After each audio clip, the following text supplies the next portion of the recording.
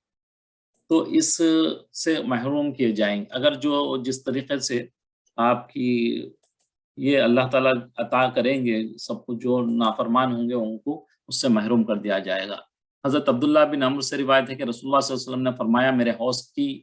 لمبائی 1 مہینے کی ہے، 1 مہینہ بندہ جب چلتا ہے تو اتنا لمبا ہے، یعنی اللہ تعالیٰ نے جو حوض کوثر کو مجھے عطا فرمایا ہے وہ اس قدر طویل ہے، ایک اسکوائر شیپ میں ہے ایکچولی،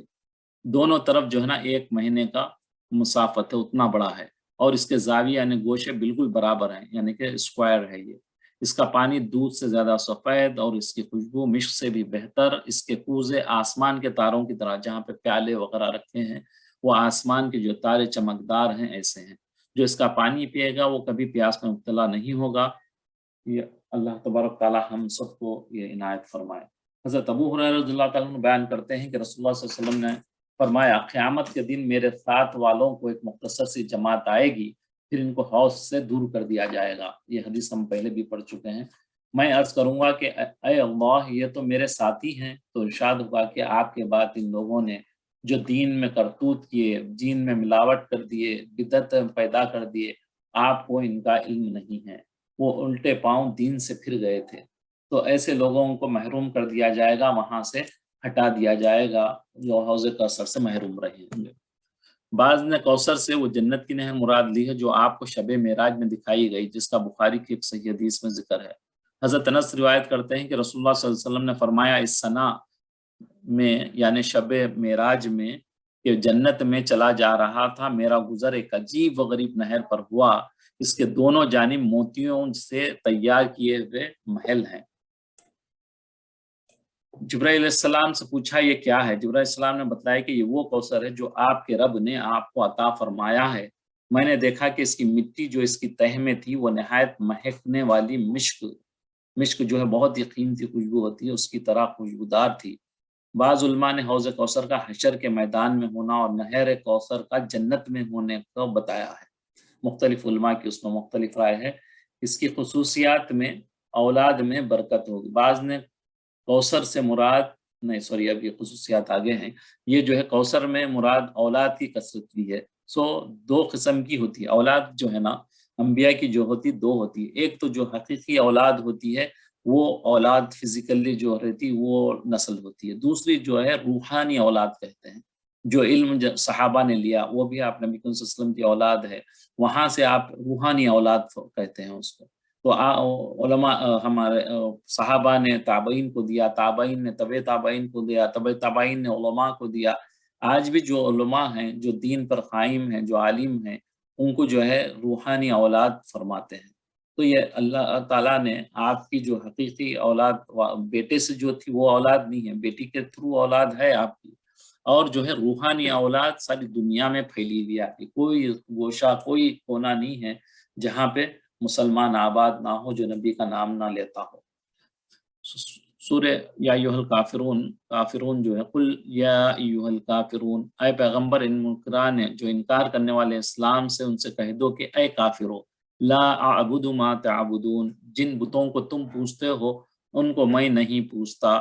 ولا انتم عابدون ما اعبد، اور جس خدا کی میں عبادت کرتا ہوں اس کو تم عبادت نہیں کرتے، ولا انا عابد ما عبدتم، اور میں پھر کہتا ہوں کہ جن کی تم پرستش کرتے ہو، پوجا کرتے ہو، ان کی میں عبادت نہیں کرنے والا ہوں، ولا انتم عابدون ما اعبد، اور نہ تم اس کی بندگی کرنے والے معلوم ہوتے ہو جس کی میں بندگی کرتا ہوں، لکم دینکم ولی دین، تمہارا دن تم کو سلامت، میرا دن مجھے سلامت۔ یہاں پہ سورہ کے فضائل سے شیخ نے شروع کیا ہے، اس میں نبی کریم صلی اللہ علیہ وسلم نے ارشاد فرمایا، قل یا ایھا الکافرون 1/4 آف قرآن کے برابر ہے، یعنی ثواب میں۔ ایک حدیث میں حضرت عائشہ رضی اللہ تعالیٰ عنہ سے روایت ہے کہ رسول اللہ صلی اللہ علیہ وسلم نے فرمایا کہ نماز فجر کی سنتوں میں پڑھنے کے لیے 2 صورتیں بہتر ہیں، سورہ یا ایھا الکافرون پہلی رکعت میں، اور دوسری رکعت میں قل هو اللہ احد، سورہ اخلاص۔ بہت سارے صحابہ سے یہ بات منقول ہے کہ انہوں نے رسول اللہ صلی اللہ علیہ وسلم کو صبح کی سنتوں میں اور نماز مغرب کی سنتوں میں بکثرت یہی 2 صورتیں، یعنی پہلی قل یا ایھا الکافرون اور قل هو اللہ احد پڑھتے سنا ہے۔ ایک حدیث میں ہے کہ حضرت فروا بن نوفل کا بیان ہے کہ میرے والد نے رسول اللہ صلی اللہ علیہ وسلم کی خدمت میں عرض کیا، یا رسول اللہ مجھے کوئی ایسی چیز بتا دیجئے کہ میں بستر پر جاتے وقت یعنی سونے سے پہلے پڑھ لیا کروں۔ آپ نے فرمایا قل یا ایھا الکافرون پڑھ لیا کرو، یہ شرک سے بیزاری کا اظہار ہے، یعنی اس کو پڑھ کر سو گے شرک سے پاک ہو کر سو گے، اور اگر سونے ہی کی حالت میں موت آ گئی تو توحید پر مرو۔ کتنی بڑی سعادت ہے یہ۔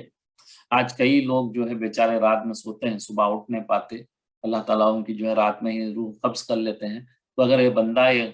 سورت پڑھ کے سو جائے تو کتنی بڑی نعمت اور انعام ہوگا کہ وہ جو ہے اس کی موت توحید پر ہوگی، ایمان پر ہوگی۔ حضرت جبیر بن مطعم فرماتے ہیں کہ رسول اللہ صلی اللہ علیہ وسلم نے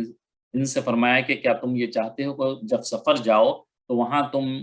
اپنے سب رفقا، اپنے ساتھیوں سے زیادہ خوشحال اور بامراد کامیاب لوٹو، تمہارا سامان زیادہ ہو جائے؟ تو انہوں نے عرض کیا، یا رسول اللہ صلی اللہ علیہ وسلم بے شک میں ایسا چاہتا ہوں۔ تو آپ نے فرمایا کہ آخر قرآن کی 5 صورتیں، سورہ کافرون، سورہ نصر، سورہ اخلاص، سورہ فلق، سورہ ناس پڑھا کرو، اور ہر سورے کو بسم اللہ الرحمن الرحیم سے شروع کرو۔ حضرت جبیر فرماتے ہیں کہ اس وقت میرا یہ حال تھا کہ سفر میں اپنے دوسرے ساتھیوں کے مقابلے میں میرے پاس کام بھی، پیسہ بھی کم تھا، چیزیں بھی کم تھے، بڑا خستہ حال تھا میں۔ جب سے رسول اللہ صلی اللہ علیہ وسلم کی اس تعلیم پر عمل کیا، میں سب سے بہتر حال میں رہنے لگا۔ اور حضرت علی سے روایت ہے کہ ایک مرتبہ نبی کریم صلی اللہ علیہ وسلم کو ایک بچھو نے کاٹ لیا، تو آپ نے پانی اور نمک منگایا اور یہ پانی کاٹنے کی جگہ پر لگاتے جاتے تھے اور قل یا ایھا الکافرون، قل اعوذ برب الفلق، قل اعوذ برب الناس پڑھا کرتے تھے۔ اس سورے کے فضائل پہلے لکھ دیے ہیں حضرت۔ اور ایک روایت میں ہے کہ قریش نے رسول اللہ صلی اللہ علیہ وسلم کو اول تو یہ دعوت دی، اور جو ہے نا اس سے پہلے بھی ہم پڑھ چکے ہیں کہ پہلے دعوت یہ دیے تھے کہ ہم آپ کو اتنا مال دیں گے کہ تم مکے میں سب سے زیادہ مالدار ہو جاؤ گے، اگر تم جس عورت کو چاہو گے ہم تم کو ان سے نکاح کر دیں گے، اور جو ہے لیکن ہمارے معبودوں کو برا بھلا مت کرو، تمہیں مال چاہیے مال لے لو، تمہیں سرداری چاہیے تو سرداری لے لو، تمہیں کوئی عورت سے نکاح کرنا ہے تو وہ عورت سے نکاح کر لو، لیکن ہمارے معبودوں کو، ہم جس کو پوچھتے ہیں ان کو برا بھلا کہنا ترک کر دو۔ اگر آپ یہی نہیں مانتے تو پھر ایسا تو کر لو، کم سے کم کمپرومائز کر لیں گے، ہم کیا کریں گے، 1 سال جو ہے نا آپ ہمارے معبودوں کو پوجو، بندگی کرو، اس کی عبادت کرو، اور 1 سال آلٹرنیٹ ایئرس، 1 ایئر ہم جو ہے سب مل کے کریں گے، ہمارے بتوں کو پوجو آپ بھی، اور دوسرے سال جو ہے ہم آپ کے معبودوں کو پوجیں گے۔ تو اس کے میں جو ہے نا یہ صورت جب نازل ہوئی تھی، یہ واقعے کے بعد یہ صورت نازل ہوئی، جب مشرکوں نے آپ صلی اللہ علیہ وسلم کو دعوت دی کہ آؤ کچھ لو اور کچھ دو، کمپرومائز کر لیں گے، تھوڑا آپ دو تھوڑا ہم لیتے ہیں، آپ تھوڑا پیچھے ہٹو ہم تھوڑا پیچھے ہٹتے ہیں، آپ تھوڑا آگے آؤ ہم تھوڑا آگے آتے ہیں، اس کی بنیاد پر ہم آپس میں کمپرومائز کریں گے، 1 سال آپ ہمارے خداؤں کی عبادت کر لینا اور 1 سال ہم آپ کے اللہ کی عبادت کریں گے۔ اس صورت نے ایمان، کفر، مشرکین کے درمیان حد فاصل، دونوں کے درمیان جو ہے فاصلہ بنا دیا، دونوں کا ڈفرنس بتا دیا ہے کہ توحید اور شرک 2 بالکل ڈفرنس چیزیں ہیں، دونوں ایک دوسرے کے اپوزٹ ہیں، دونوں میں جو ہے نا کمپرومائز کی کوئی صورت نہیں ہے۔ یوں کفار کی امیدوں کا خاتمہ ہو گیا، وہ امید کر رہے تھے کہ شاید یہ ہو جائے گا، لیکن وہ کلیئرلی جو ہے منع کر دیا، ہمیشہ کے لیے واضح کر دیا کہ ایمان میں کفر کی ملاوٹ نہیں ہو سکتی۔ آج بھی جو ہے نا بعض چیزیں دنیا میں ہو رہے ہیں، بھائی ان کے جگہ پہ جا کے آپ بیٹھ جا رہے ہیں، ان کے فنکشنز میں شرکت کر لے رہے ہیں، یہ بالکل منع اور حرام ہے۔ ان کے ساتھ کوئی بھی غیر اللہ کے پاس، حتیٰ کہ آپ جو ہے جو مسلمان ہی سمجھے جاتے ہیں، جیسے درگاہ، جیسے ان چیزوں پہ جھنڈے پلانے، ان چیزوں پر بھی آپ ان کے فنکشن میں، ان کے پروگرامز میں شامل نہیں ہونا چاہیے۔ سورہ کافرون کا خواص میں جو آدمی سورہ طلوع آفتاب سے، یہ ہم پڑھ چکے ہیں، تلاوت کا معمول رکھے گا طلوع آفتاب پہ اور غروب آفتاب کے بعد، یعنی کہ فجر کے بعد اور مغرب کے بعد کرتے رہے گا تو وہ شرک سے محفوظ رہے گا، اللہ تبارک تعالیٰ اس کو شرک سے محفوظ رکھ لیں گے۔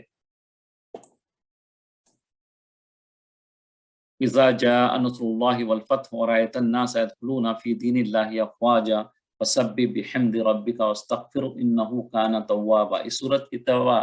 ابتدا اذا جاء نصر اللہ سے فرمائی ہے، اسی سے سورت کا نام ہے کہ فتح مکہ جب ہوا تھا، رمضان کی 8 ہجری میں واقع ہوا۔ اس سے قبل سے اس سورت میں جس فتح کا ذکر فرمایا، اس سے مراد فتح مکہ مراد ہے، یعنی کہ نبی کریم صلی اللہ علیہ وسلم کے انتقال سے کچھ دن پہلے یہ صورت نازل ہوئی تھی. جب دین پورا مکمل ہو گیا تو اب جو ہے نبی کریم صلی اللہ علیہ وسلم جو بھیجے گئے تھے دین کو دے کر، وہ جب کمپلیٹ ہو گیا تو پھر اب ان کی جو ہے نا ایک مشن ہوتا ہے ہر چیز کا. جب مشن کمپلیٹ ہوتا ہے تو پھر اس کو جو مشن کے لیے بھیجا جاتا ہے ان کو پھر اپنے پاس بلایا جاتا ہے. تو حضرت صلی اللہ علیہ وسلم کی وفات کی خبر ہے اس صورت میں. امام احمد رحمۃ اللہ نے حضرت ابن عباس کا قول نقل کیا ہے کہ جب اذا جاء نصر اللہ نازل ہوئی تو رسول اللہ صلی اللہ علیہ وسلم نے فرمایا مجھے میری وفات کی اطلاع دی گئی ہے. اس صورت کی فضیلت میں حضرت انس کی ایک حدیث میں ہے کہ ثواب میں یہ چوتھائی 1/4 کے برابر ہے. امام مسلم نے حضرت عائشہ کا قول نقل کیا ہے کہ سورت کے نزول کے بعد رسول اللہ صلی اللہ علیہ وسلم سبحان اللہ و بحمدہ استغفر اللہ و اتوب الیہ زیادہ پڑھتے تھے. اور حضور اقدس صلی اللہ علیہ وسلم نے فرمایا تھا کہ مجھے میرے رب نے اطلاع دی تھی کہ ان قریب تم اپنی امت کے اندر ایک نشانی دیکھو گے، جب تم وہ علامت دیکھو تو سبحان اللہ و بحمدہ استغفر اللہ و اتوب الیہ پڑھنا. چنانچہ وہ نشانی دیکھ لی تھی آپ نے، تو اس کے بعد جو ہے آپ یہ پڑھنا شروع کر دیے تھے. اور جو ہے آپ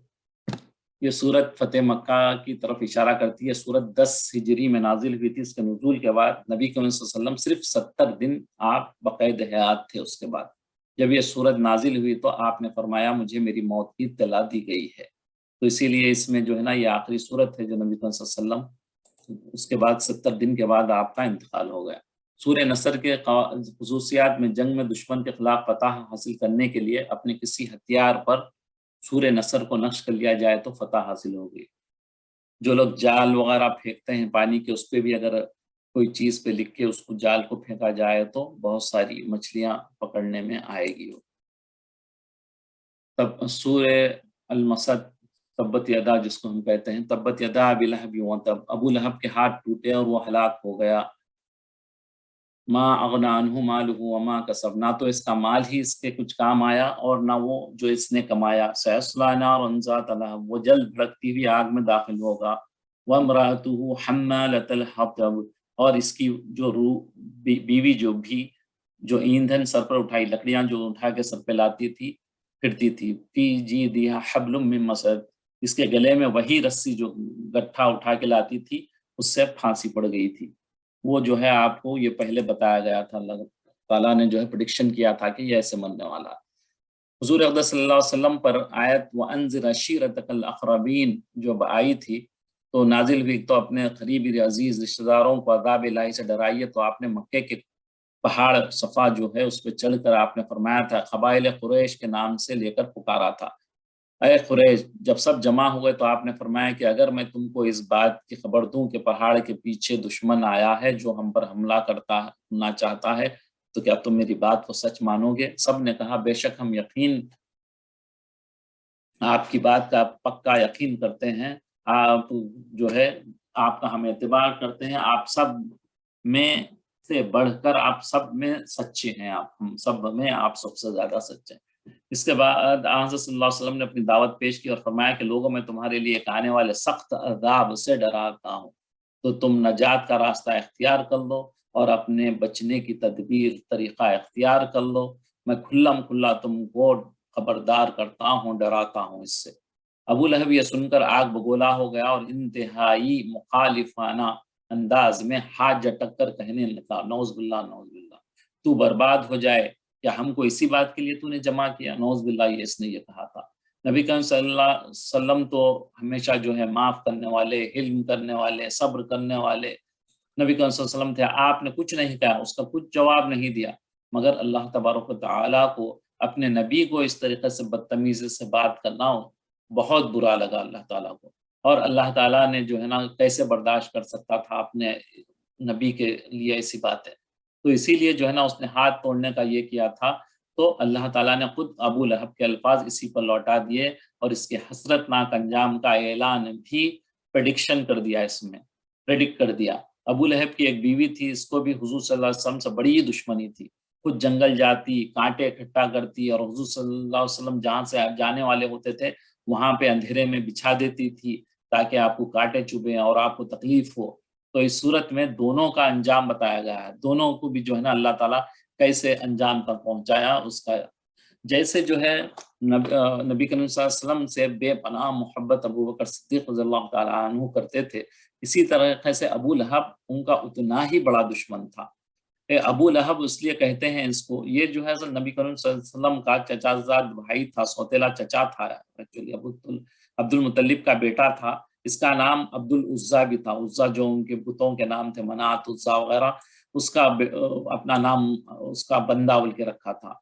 یہ تین مشہور مشرکین عرب کے دیویاں تھے، لات، منات، عزا، اور ان کے بت بنا رکھے تھے، اس نسبت سے اس کا نام وہ تھا۔ اور چونکہ اس کا چہرہ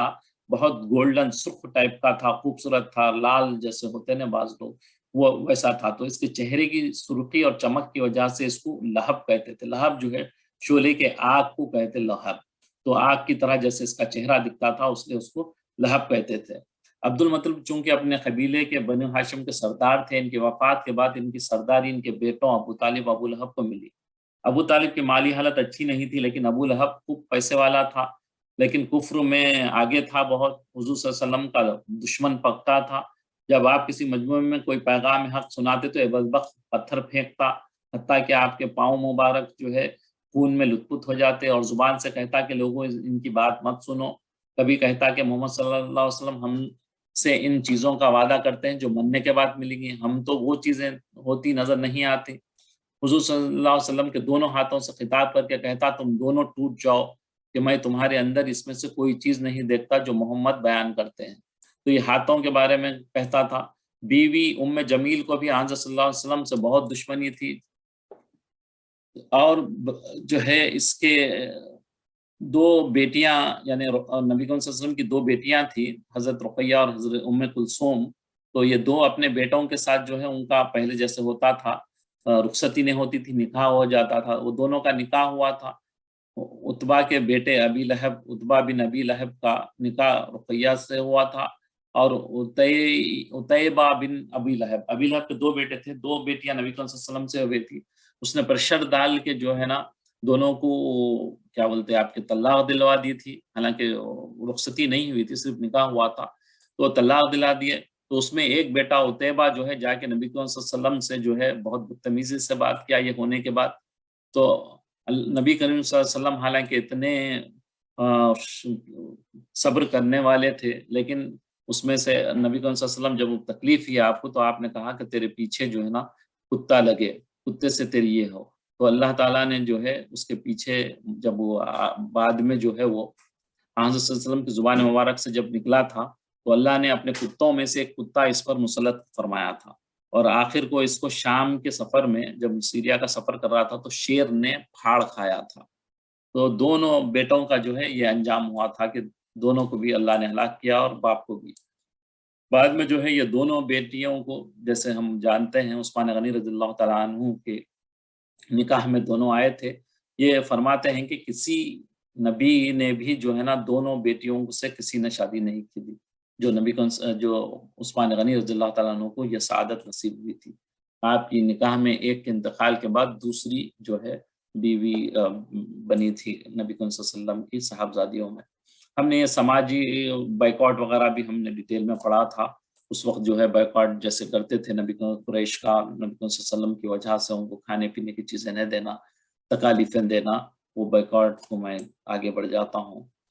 ام جمیل کی دشمنی اور عداوت میں جب ابو لہب کی بیوی ام جمیل کو خبر ہوئی کہ میرے اور میرے شوہر کے بارے میں یہ صورت نازل ہوئی، تو ایک پتھر لے کر آپ کو مارنے کے لیے چلی۔ اس وقت حضرت صلی اللہ علیہ وسلم اور حضرت ابو بکر صدیق مسجد حرام میں تشریف فرما تھے۔ ام جمیل جس وقت وہاں پہنچی تو حق تعالیٰ نے اس کی آنکھ پر ایسا پردہ ڈالا کہ اس کو صرف حضرت ابو بکر نظر آتے تھے، اور حضرت صلی اللہ علیہ وسلم دکھائی نہیں دیتے تھے۔ ام جمیل نے حضرت ابو بکر سے پوچھا کہ تمہارے ساتھی کہاں ہیں؟ مجھ کو معلوم ہوا کہ وہ میری مذمت اور کرتے ہیں، خدا کی قسم اگر اس وقت ان کو پاتی تو اس پتھر سے مارتی۔ ایک دوسری روایت میں کہ حضرت ابو بکر نے ام جمیل کو آپ کی طرف آتے دیکھا تو عرض کیا یا رسول اللہ، ام جمیل سامنے آ رہی ہے، مجھے آپ کا ڈر ہے۔ حضور نے فرمایا انہا لن ترانی، وہ مجھے ہرگز نہ دیکھے گی۔ اللہ تعالیٰ نے جو ہے نبی کریم صلی اللہ علیہ وسلم کو فرشتے کے ذریعے چھپا دیا تھا، اور ام جمیل واپس لوٹ گئی تھی۔ دشمنان رسول کا پاک کا انجام جو ہے نا ہمیشہ برا ہوتا ہے۔ غزوہ بدر میں رمضان المبارک کے 2 ہجری میں جس میں قریش مکہ کے بڑے بڑے کافر سردار جو ہے لوگ شریک تھے، سب ایک ایک کر کے قتل ہو گئے یا قید ہو گئے۔ ابو لہب اس جنگ میں اپنی جان کے خوف سے شریک نہ ہوا تھا، اور اپنے بجائے جنگ میں کسی دوسرے کو بھیجا، ڈر گیا تھا کہ میں وہاں نہ مر جاؤں، مجھے کسی اور کو بھیج دیا تھا۔ اس واقع بدر کے ساتھ روز بعد کچھ روز 60 دن کے بعد، اباؤٹ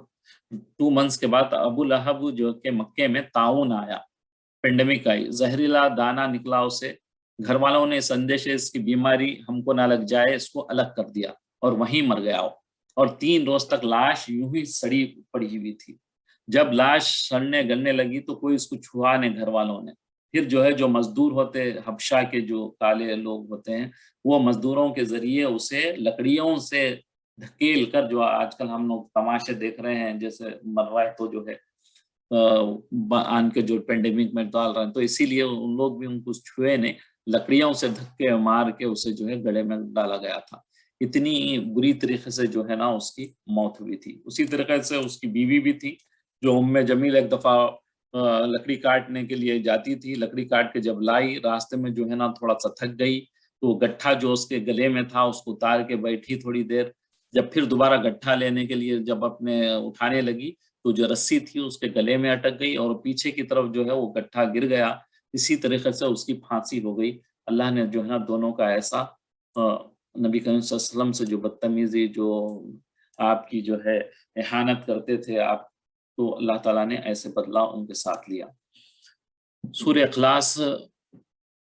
قل هو اللہ احد اللہ الصمد لم یلد ولم یولد ولم یکن له کفوا احد، کہو کہ وہ ذات پاک جس کا نام اللہ ہے ایک ہے، معبود برحق ہے جو بے نیاز ہے، نہ کسی کا باپ ہے اور نہ کسی کا بیٹا، اور کوئی اس کا ہم اثر نہیں ہے۔ حضرت ابو درداء کی روایت ہے کہ رسول اللہ صلی اللہ علیہ وسلم نے صحابہ سے فرمایا، کیا تم ہر رات میں 1/3 قرآن پڑھ سکتے ہو؟ صحابہ نے عرض کیا، ہر شب میں 1/3 قرآن، 1/3 کیسے پڑھ سکتے ہیں؟ آپ نے فرمایا، قل هو اللہ احد 1/3 ہے۔ حضرت عائشہ کی روایت ہے کہ رسول اللہ صلی اللہ علیہ وسلم نے ایک فوجی دستے کے ساتھ ایک صاحب کو کہیں بھیجا، یہ ساتھیوں کو ہمیشہ قل هو اللہ احد سے نماز پڑھاتے رہے۔ جب وہ لوگ واپس آئے تو انہوں نے حضور سے اس کا ذکر کیا، ارشاد فرمایا، ان سے پوچھو ایسا کیوں کرتے ہیں کہ ہر رکعت میں قل هو اللہ احد پڑھتے ہیں؟ انہوں نے عرض کیا کہ یہ سراسر رحمان کے اوصاف و صفت بیان کرتی ہے، اس لیے میں اس کو پڑھنا پسند کرتا ہوں، اس صورت سے محبت رکھتا ہوں۔ حضور صلی اللہ علیہ وسلم نے فرمایا، ان کو اطلاع دے دو کہ اللہ تعالیٰ بھی ان سے محبت رکھتا ہے، سورت کی محبت سے اللہ تعالیٰ جو ہے ان کی بھی محبت کرتا ہے۔ اس کے خواص میں سورہ اخلاص ابھی 1/3 ہے، جو آدمی سورہ اخلاص کے ساتھ پڑھے اللہ تعالیٰ اس پر جہنم کو حرام کر دیتے ہیں۔ جو آدمی اس سورت کو اخلاص نیت سے پڑھے، جو آدمی قبرستان کے قریب سے گزرتے ہوئے 11 مرتبہ سورہ اخلاص پڑھ کر اس کا ثواب قبرستان کے لوگوں کو جو ہیں وہاں پہ مردے ان کو دے تو مردوں کی تعداد کے برابر اللہ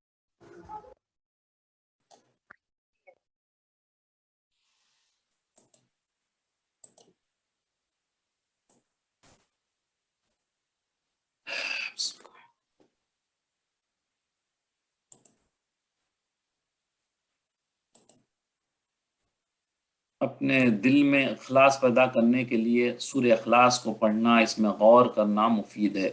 اپنا جو ہے اخلاص کو بڑھانے کے لیے، اللہ کی طرف رو لگانے کے لیے اس صورت کو پڑھنا بھی، اس میں غور و فکر کرنا، اس کے معنی اور اس کے مطالب کے ساتھ اسے ذہن میں رکھنا، پڑھتے رہنا بار بار، تو اللہ تعالیٰ جو ہے اخلاص عطا فرمائیں گے۔ سورہ فلق، قل اعوذ برب الفلق، کہو کہ میں صبح کے پروردگار کی پناہ مانگتا ہوں، من شر ما خلق، ہر چیز کی بدی سے جو اس نے پیدا کیا، ومن شر غاسق اذا وقب، اور شب تاریک کی برائی سے، رات کی اندھیرے سے جب اس کا اندھیرا چھا جائے، ومن شر النفاثات فی العقد، اور گنڈوں پر پڑھ پڑھ کر پھونکنے، ابھی جو ہے نا رسیوں پہ وہ گھیٹی ڈالتے اس کی، تو اس کو نوٹ ڈالتے، وہ پڑھ کے جو ہے جادوگرنیاں والیوں کی برائی سے، ومن شر حاسد اذا حسد، اور حسد کرنے والے کی برائی سے جب حسد کرنے لگے۔ معوذتین کے فضائل میں کافی دفعہ ہم پڑھ چکے ہیں، لیکن پھر تھوڑے سے پڑھ دیتا ہوں میں۔ حضرت عقبہ بن عامر کہتے ہیں کہ نبی کریم صلی اللہ علیہ وسلم کے ساتھ سفر کر رہے تھے کہ مقام جحفہ ربوہ کے درمیان ہم کو تیز ہوا اور تاریکی نے گھیر لیا، بس رسول اللہ صلی اللہ علیہ وسلم نے قل اعوذ برب الفلق، قل اعوذ برب الناس پڑھ پڑھ کر پناہ مانگی۔ شروع کو اور مجھے فرمایا عقبہ پناہ مانگی شروع کی، اور مجھے فرمایا عقبہ پناہ مانگو، اور ان دونوں صورتوں کے ذریعے سے پناہ مانگنے کے معاملے میں یہ دونوں صورتیں بہت بہتر ہے۔ حضرت عبداللہ بن خبیب رضی اللہ تعالیٰ عنہ کہتے ہیں کہ ہمیں ایک بارش کی رات میں جو نہایت تاریک تھی، اندھیری تھی، رسول اللہ صلی اللہ علیہ وسلم کی تلاش میں نکلے، پس ہم نے آپ کو پا لیا۔ آپ نے ہم کو دیکھا تو فرمایا پڑھو، میں نے عرض کیا یا رسول اللہ کیا پڑھوں؟ آپ نے فرمایا یا قل هو اللہ، قل اعوذ برب الفلق، قل اعوذ برب الناس، صبح اور شام تین بار کافی ہوں گے تجھ کو ہر چیز سے، یعنی ہر بلا کو دفع کرنے سے، روکنے سے۔ حضرت عقبہ بن عامر کہتے ہیں کہ میں نے عرض کیا یا رسول اللہ میں پناہ حاصل کرنے کے لیے سورہ ہود اور سورہ یوسف کو پڑھا کروں؟ آپ نے فرمایا قل اعوذ برب الفلق سے بہتر خدا کے نزدیک اس معاملے میں کوئی چیز نہیں ہے۔ ایک یہودی، اس کی بیٹیوں نے حضرت صلی اللہ علیہ وسلم میں دشمنی میں سحر کر دیا تھا، جادو کر دیا تھا، جس سے آپ کو مرض کی سی حالت ہو گئی تھی، تھوڑی طبیعت خراب رہتی تھی۔ آپ نے حق تعالیٰ سے دعا کی کہ اس پر جبرائیل امین نے یہ دونوں صورتیں لے کر حاضر ہوئے، جن میں یہ دو صورتیں تھیں، سورہ اعوذ برب الفلق اور اعوذ برب الناس، ٹوٹل 11 آیتیں ہیں، اور آپ کو وہی سے سحر کا موقع بھی معلوم کرا دیا، جہاں پہ وہ کر کے گاڑ دیتے، ایک قسم کے کرتے ہیں، وہ بھی دکھا دیا گیا۔ چنانچہ وہاں سے مختلف چیزیں نکلی جن میں سحر کیا گیا تھا، اور اس میں ایک وائر جو تھا وہ ٹکڑا بھی تھا جس میں 11 جو ہے اس میں نوٹس لگے ہوئے تھے۔ حضرت جبرائیل السلام صورتیں پڑھنے لگے، ایک ایک آیت پر ایک ایک گرہ کھلتی گئی، چنانچہ حضور صلی اللہ علیہ وسلم بالکل شفا یاب ہو گئے۔ قل اعوذ برب الناس، کہو کہ میں لوگوں کے پروردگار کی پناہ مانگتا ہوں، ملک الناس یعنی لوگوں کے حقیقی بادشاہ کی، الہ الناس لوگوں کے معبود برحق کی، من شر الوسواس الخناس شیطان کے وسوسوں سے، برائی سے جو اللہ کا نام سن کر پیچھے ہٹ جاتا ہے، الذی یوسوس فی صدور الناس جو لوگوں کے دلوں میں وسوسے ڈالتا ہے، من الجنۃ والناس وہ جنات میں سے ہو یا انسان میں سے۔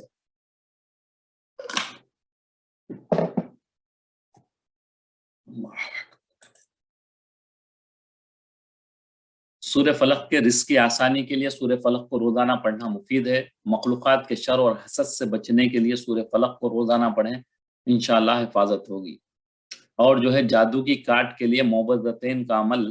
قل اعوذ برب الفلق قل اعوذ برب الناس 3 بار پانی پر دم کر کے مریض کو پلا دیں، اور زیادہ پانی پر دم کر کے اس پانی میں نہلا دیں، اور یہ دعا 40 روز تک روز مرہ چینی کی تشتری پر لکھ کر پلایا کریں۔ یا حیو حین لا حیو فی دیمومۃ ملکہ و بقائہ یا حیو، انشاءاللہ تعالی جادو کا اثر جاتا رہے گا، اور یہ دعا ہر اس بیماری کے لیے بھی مفید ہے جس کو حکیموں نے جواب دے دیا ہے۔ یہ خواص لکھے ہیں، اللہ تعالیٰ جو ہے اب ہماری یہاں پہ اور دوسرے خواص بھی ہیں، وقت کی گنجائش کی وجہ سے جو ہے انشاءاللہ اب ہماری یہاں پہ اللہ تبارک تعالیٰ کے فضل و کرم سے ہمارا جو ہے یہ قرآن مکمل ہوا، اللہ تعالیٰ اسے بہت قبول فرمائے۔ ہم تھوڑی سی دعا کرتے ہیں انشاءاللہ، پہلے میں تھوڑی سی عربی میں دعا کرتا ہوں، اس کے بعد پھر اردو میں کرتے ہیں تاکہ ہم سب کو سمجھ آئے۔ بسم اللہ الرحمن الرحیم، اللہم لک الحمد انت قیوم السماوات والارض ومن فیہن، ولک الحمد انت ملک السماوات والارض ومن فیہن، ولک الحمد انت نور السماوات والارض ومن فیہن، ولک الحمد انت الحق ووعدک الحق ولقاؤک الحق وقولک الحق والجنة الحق ونار حق ونبینا حق ومحمد حق والساعة حق،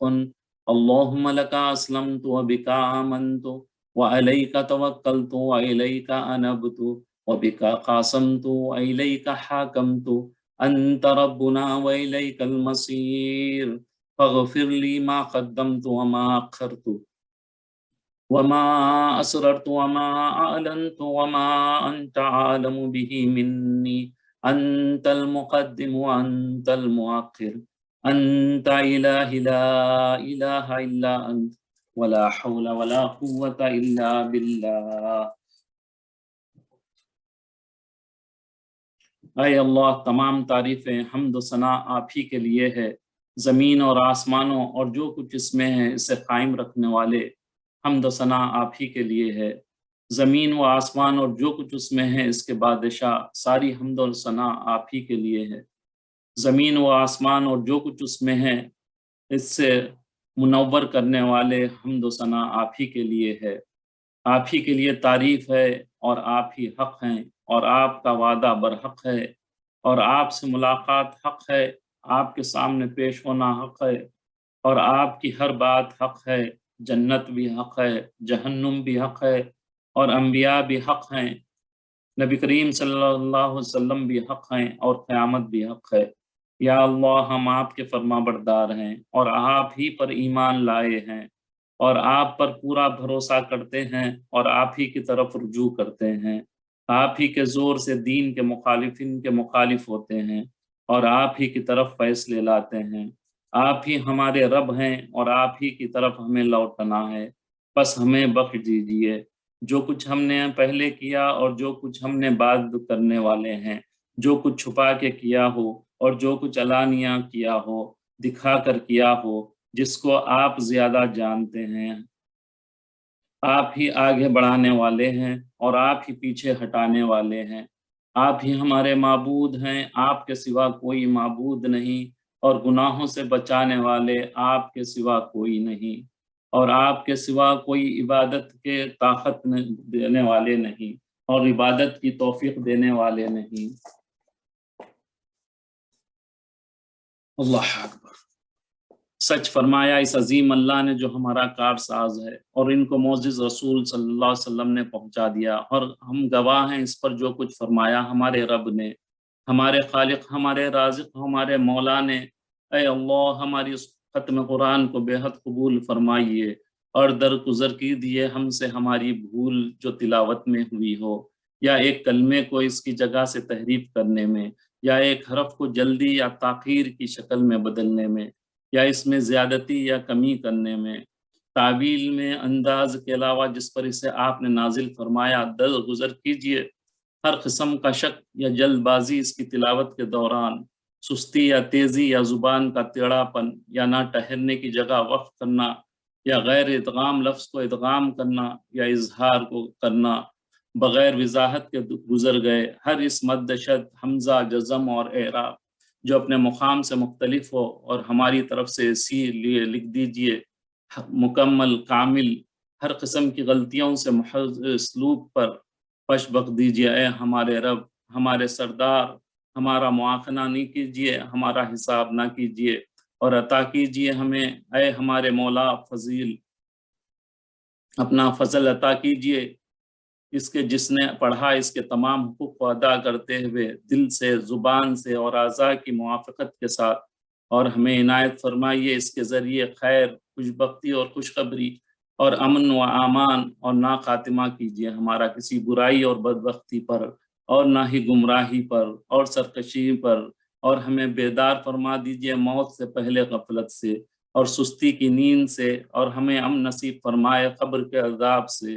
منکر نکیر کے سوال سے، اور کیڑے مکوڑوں کی غذا بن جانے سے،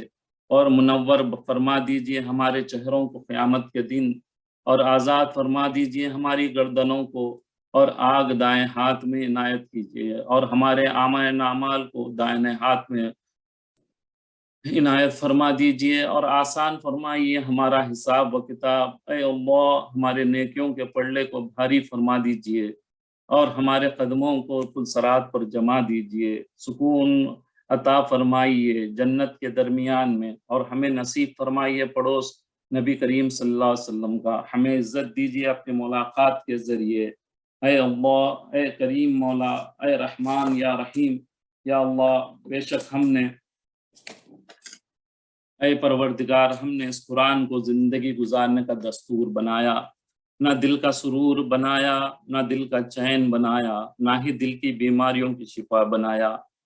یہ اگر پہاڑوں پہ اترتا تو سخت ہو جاتے، لیکن ہمارے دل تو پہاڑوں سے بھی زیادہ سخت نکلے،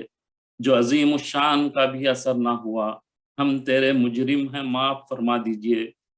اس کی تلاوت میں جو بے ادبی ہوئی ہے اسے معاف فرما دیجئے،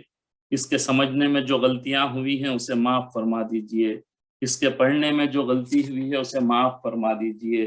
اس کے سننے اور پڑھنے میں جو کاہلی سستی ہوئی ہے معاف فرما دیجئے۔ تیرا کلام چلتا رہا اور ہم نے بے توجہی، معاف فرما دیجئے۔ اس کے حکموں کو سنا پھر اس پر عمل نہیں کیا، ہمیں اس کوتاہی پر معاف کر دیجئے۔ پھر اب اس پر مرتے دم تک عمل کرنے کی توفیق نصیب فرما دیجئے۔ اس کتاب کا جو حق تھا ہم نے ادا نہیں کیا، ہماری اس جرت کو معاف کر دیجئے۔ ہم نے دنیا کی بہت سی کتابیں پڑھنے کے لیے وقت نکالا، مگر اس عظیم الشان کتاب کے لیے ہم نے وقت نہیں نکالا، ہمیں معاف فرما دیجئے۔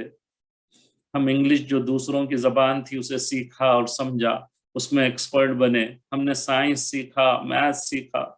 لیکن تیری اس عظیم الشان کتاب کو ہم نے نہیں سیکھا۔ ہم نے دوسرے کتابوں کے علموں کو فائدہ مند سمجھا اور تیری اس کتاب کے فائدے کو نہیں جانا، ہمیں معاف فرما دیجئے۔ اب ہمیں اس کتاب سے پھر کبھی دور نہ فرمائیے، اسے روزانہ تلاوت جیسے تو نے نازل کیا ہے ویسے انداز میں کرنے کی سعادت عطا فرمائیے۔ ہمیں ایسے ہی سمجھنے کی توفیق نصیب فرمائیے جیسے علماء حق نے سمجھایا ہے۔ یا کریم، یا رحمان، یا ودود، یا غفار، آج نہیں بلکہ ابھی سے اس کے حلال کو حلال، اس کے حرام کو حرام سمجھنے کی صلاحیت نصیب فرمائیے۔ اس کے حکموں کو اپنی زندگی کی بہار بنا دیجئے، اس پر عمل کر کے دائمی ہمیشہ ہمیشہ والی زندگی کامیاب بھی بنا دیجئے۔ اس کے پڑھنے اور سننے سمجھنے میں دکھاوا شامل ہوا ہو تو معاف فرما دیجئے، پکڑ نہ فرمائیے۔ اس پر خود عمل کرنے اور دوسروں کو اس کی دعوت دینے کی صلاحیت سے مالا مال فرمائیے۔ ہمیں اور ہماری آنے والی نسلوں کو قرآن کا شہدائی بنائیے، قرآن کا عالم بنائیے، قرآن کا مفسر بنائیے، قرآن کا داعی بنائیے، قرآن کی دعوت کو لے کے گھر گھر ساری دنیا تک پہنچنے والا بنائیے، اس کی صلاحیتوں سے مالا مال فرمائیے۔ اے کریم مولا، آپ کے پاس کوئی کمی نہیں ہے، آپ کی دونوں انگلیوں کے بیچ میں سارے قلوب ہیں، آپ ہماری اولاد کے، ہماری آنے والی جنریشن نسلوں کے قلوب کو پلٹ دیجئے دین پر۔ ہم میں سے جو بیمار ہیں انہیں شفاء کاملہ عطا فرمائیے، عاجلہ عطا فرمائیے، مستمرہ عطا فرمائیے۔ اے پاک پروردگار، جو بے روزگار ہیں ان کے لیے کشادہ رزق عطا فرمائیے، دوام والا رزق عطا فرمائیے، حلال رزق عطا فرمائیے۔ جو بچے امتحانات دے رہے ہیں اللہ تبارک تعالیٰ تو اپنے کرم سے انہیں اعلیٰ نمبرات سے، اعلیٰ نشانات سے کامیابی عطا فرمائیے، اور جو بچے پروفیشنز میں کامیاب ہوں گے تو انہیں آگے زندگی میں ماہر بنائیے، جو دین کی خدمت کرنے والے بنائیے، جو ملت کا جذبہ رکھنے والے بنائیے۔ اے پاک پروردگار، تو اپنے کرم، تو اپنے رحم سے انہیں اونچے اونچے درجے، انہیں دنیا میں نام پیدا کرنے والا بنائیے، مسلمانوں کا نام روشن کرنے والا بنائیے، اپنے ماں باپ کا نام روشن کرنے والا بنائیے، انہیں دین پر قائم رکھیے۔ جنہوں نے دعا کے لیے کہا ہے یا جن کا ہم پر حق ہے، ان کی جائز دعاؤں کو قبول فرمائیے، ان کی حاجات کو پورا فرمائیے۔ ہمیں دعا کرنا بھی نہیں جانتے، نہ ہی طریقہ ہمیں آتا ہے۔ ہمارے پیارے نبی کریم صلی اللہ علیہ وسلم نے اور ان کے اولیاء اور صالح، آپ کے اولیاء اور صالحین نے جس خیر کی دعائیں مانگی ہیں اس میں ہمارا حصہ نصیب فرمائیے، اور ہمارے پیارے نبی صلی اللہ علیہ وسلم، اولیاء اور صالحین نے جن جن شرور سے پناہ مانگی ہے ان شرور سے ہم کو پناہ میں لے لیجئے۔ اے پاک پروردگار، تو بڑا کریم ہے، آپ بڑے رحیم ہیں۔ فرعون کے جادوگروں کو موسیٰ علیہ السلام کی نقل کی تھی، انہوں نے جو ہے فرعون کے جیسے کپڑے پہنے تھے، تو آپ نے ان کی ادا پسند فرمائی تھی، اور ان کی اس ادا پر آپ نے ان کو معاف فرمایا تھا اور انہیں بہترین ہدایت سے نوازا تھا۔ وہ ایسی ہدایت انہیں ملی تھی کہ وہ اپنی جان نچھاور کر رہے تھے اپنے دین پر۔ اے اللہ، ہم بھی جو ہے پیارے آپ کے پیارے نبی کی روزانہ نماز کی نقل اتار، روزوں کی نقل اتارتے ہیں میرے اللہ، ان کے اعمال کی نقل اتارتے ہیں۔ آپ کو رحمت للعالمین کا صدقہ، رحمت للعالمین کے صدقے تو فعل میں ہم سب کے سارے گناہوں کو معاف فرما دیجئے، ہمارے ٹوٹی پھوٹی عبادتوں کو قبول فرمائیے، ہماری کشتی گناہوں کے دلدل میں پھنسی ہے۔ اے اللہ، آپ اپنی رضا کے کنارے سے اسے لگا دیجئے. آج ہم پکی توبہ کرتے ہیں.